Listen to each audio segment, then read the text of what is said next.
I posted this video recently. The argument was this, that even though atheists will say that theists have a psychological need for creating God, that atheists and skeptics also have a psychological need to deny the existence of God. Atheists and skeptics are by no means any more intellectually or psychologically well-grounded than theists.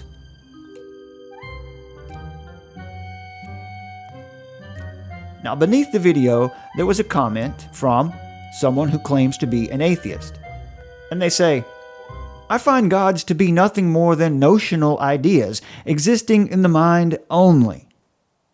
Well, it sure does seem he got the point of the video, because that was the argument. He goes on to say, "In order for me to believe in something important, such as a God or God claims, there must be good, convincing evidence to support the claim. I have examined all the evidence theists have presented through several millennia that attempts to validate the existence of their particular God, and I find not one piece of their evidence, or all of it combined, to be convincing for their claim. I therefore have suspended belief in any God or gods until there is sufficient reason to warrant belief. I lack belief in any gods, therefore I am an atheist. It is better to suspend belief in something until there is sufficient evidence to prove it to be true, than to believe something until it can be proven to be not true." This commenter has qualified all evidence as, quote, "good, convincing evidence," unquote. Now, whether or not the evidence is compelling to anyone is a direct result of their worldview. And the person might not even be aware that they have a limiting worldview that is full of false presuppositions. They might not even know that they have a worldview. But the commenter certainly did get the point of the video. Man is certainly capable of and likely to create gods and religion.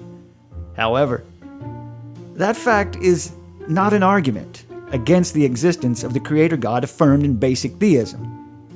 That would be like saying that because man imagines stars he's never seen, therefore the sun does not exist. There is plenty of evidence of all kinds for the existence of, and the nature of, and the intentions of the God found in Scripture. The most obvious being creation, of which there must be a creator. Otherwise, you've vacated logic and reason for a religious view of science. We call that scientism. Saying that God doesn't exist is a metaphysical claim. A metaphysical claim that requires evidence. And if your worldview is limited to only that which science can prove to be true, then your worldview is limited. Science cannot make observations of, nor offer any measurements of, the metaphysical. However, science can and has been used to reason to the timeless, spaceless, immaterial, purposeful Creator God. To deny the existence of a metaphysical realm, one would have to ignore logic, the concept of number, the phenomenon of consciousness, and of course, objective morality. And that is a most tenuous and hopeless worldview for sure.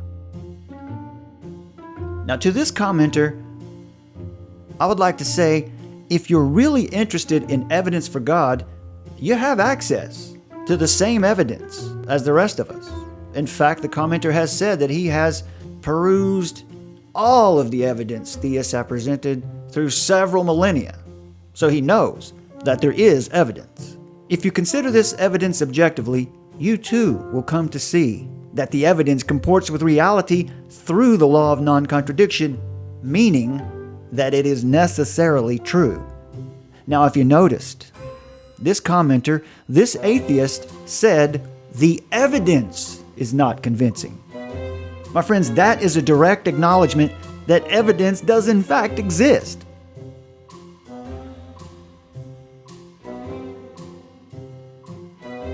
Now here's what we want to take away from this objection. Whether or not such evidence is compelling enough to meet your standards or not is irrelevant. The existence of the evidence is what makes it compelling.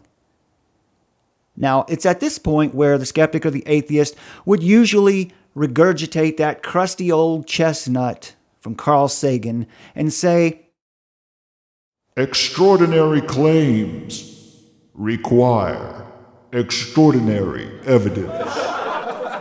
To which I would reply, extraordinary standards for evidence require extraordinary equivocation on the word evidence.